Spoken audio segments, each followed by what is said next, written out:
Long time ago, in a country far away called Turkey, and in a little country home lived a girl named Cinderbolt. She had golden hair, but she wears rags. Her stepsisters got all the rooms, but not Mother's room, and left Cinderbolt a sleeping bag in the attic. Mice are in the attic, but they are not mean. They are nice to Cinderbolt. Her stepsisters made Cinderby clean all the dishes and the clothes. They even made her clean the toilets and all of them. They make her make the beds and clean the sheets and blankets every day and twice a day. Cinderby feels frustrated when she has to do these things. The next day, while Cinderbolt was cleaning, her stepsisters Hannah said, "Go get the mail, and now." So Cinderbolt got the mail. "Mother has a lot of mail," she said, but this one's for me.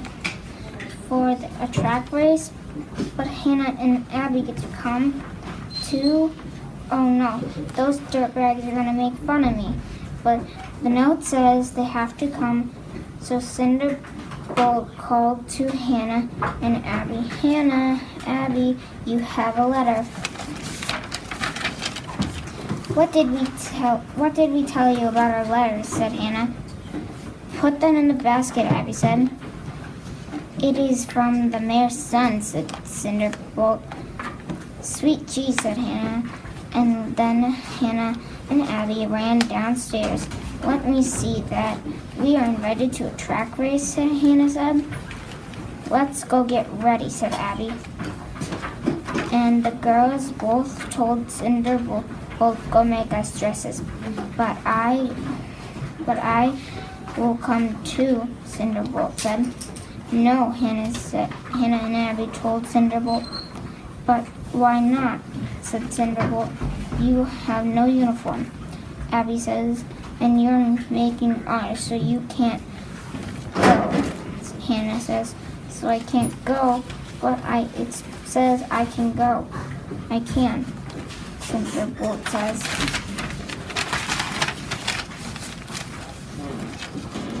"No, now go make our dresses," Hannah said.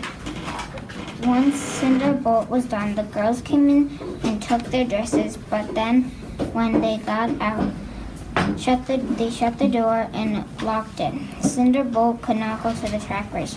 She was in her room waiting for someone to help. And that is when I come in. And poof, poof, pink dust everywhere. And there standing in the middle of the room is, oh, just say my name already. Okay, Fairy Godbolt. That's more like it. "Oh my Godbolt, are you Cinderbolt? Oh, am I in the wrong house? I'm sorry, pardon me," said Fairy Godbolt. "Wait," Cinderbolt said. "I'm Cinderbolt." "But who are you?" said Cinderbolt. "I'm your Fairy Godbolt, and I'm here to help you go to the track race." "But why can't you go? I forget," said Fairy Godbolt. "Well, my stepsisters made me make them dresses. Were they going to look silly because they've read the part where it said they are invited to it. They did not read the part where it said they were in it. They said we're in it. But then they locked me in my room, so now I can't go." "Well, I can make a spell so you can go, but it will be broken for a clock. So when the clock turns 4:01, the spell will be broken." And bibbidi bobbidi boo. And Cinderbolt was in an awesome uniform with her lucky number on it, 4, with silver sparklies on it, and it was cool, and a tiny hat that fit her perfectly. "Now go, you will be late." Once Cinderbolt got there, the mayor's son was picking who to race next. But when he saw Cinderbolt, he knew it was her who he had to race next. "You," he said. and Cinderbolt went up to the starting line. On your marks, get set, go! Cinderbolt zipped past the mayor's son, but she lost her hat when she was running, and Cinderbolt crossed the finish line first and won the race. Now Cinderbolt had to go. It was almost 4:01, and Cinderbolt zipped home as fast as she could, and soon enough she was back in her room. How she was like when her stepsisters left, and back into normal.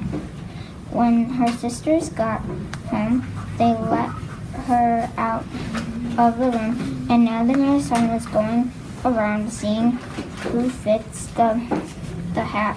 When he got to the stepsister's house, they were trying to put it on, but it wouldn't fit. And soon enough, Cinderbolt asked, "Can I try it on?" Try it, and she did, and it fit on her head. And the mayor's son lived happily ever after. And for the stepsisters, Hannah and Abby were forced to clean forever and ever and ever. The end.